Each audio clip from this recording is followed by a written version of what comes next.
कुठलाही मोठा पुतळा करताना आम्ही विंड टनल टेस्ट करतो.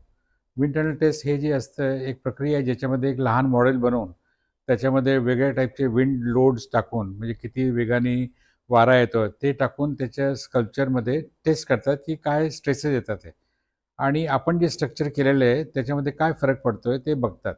त्या दृष्टीने ते विंड टनल टेस्ट आम्ही सगळ्याच पुतळ्यांमध्ये करून घेतो आणि त्याचप्रमाणे या पुतळ्यासाठी पण आम्ही करून घेतलं कारण समुद्रकिनारी पुतळा असल्यामुळे. नाही असं काय म्हणजे आम्ही जे स्ट्रक्चर बनवलं त्याला आम्ही IIT कडून पण वेट करून घेतलं. त्यांनीही सगळं चेक केलं आणि स्ट्रक्चर चेक करताना हे बघतो आपण की विंड टनल टेस्टमध्ये जे स्ट्रेसेस येतात ते आपलं स्ट्रक्चर सहन करू शकेल की नाही त्या दृष्टीने ते चेकअप झालेलं आहे.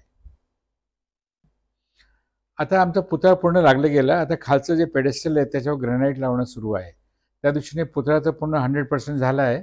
साधारण जे पेडेस्टलवर काम राहिलं ते म्हणजे या आठवड्यामध्ये संपते आणि जे पूर्ण काम झालेलं आता 1 मेला तसं उद्घाटन होणार होतं. पण आता ते थोडं काही कारणामुळे ते थोडं पुढे ढकललं गेलं आहे.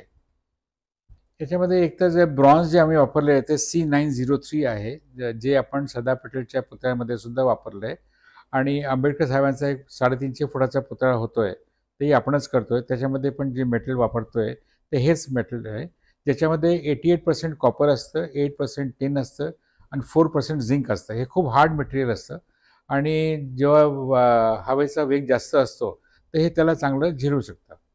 आणि आतलं जे स्टील आहे ते आम्ही SS म्हणजे 316 किंवा 304 न वापरता आपण ड्युप्लेक्स स्टील वापरलं आहे, जे आणखीन स्ट्रॉंग आहे आणि म्हणजे लहान जरी सेक्शन असला त्याच्यामध्ये टेन्साईल स्ट्रेंथ, मेकॅनिकल जे प्रॉपर्टीज आहे ते खूप चांगलं आहे, म्हणजे इतक्या मोठ्या स्ट्रक्चरला चांगलं ते सांभाळून ठेवेल.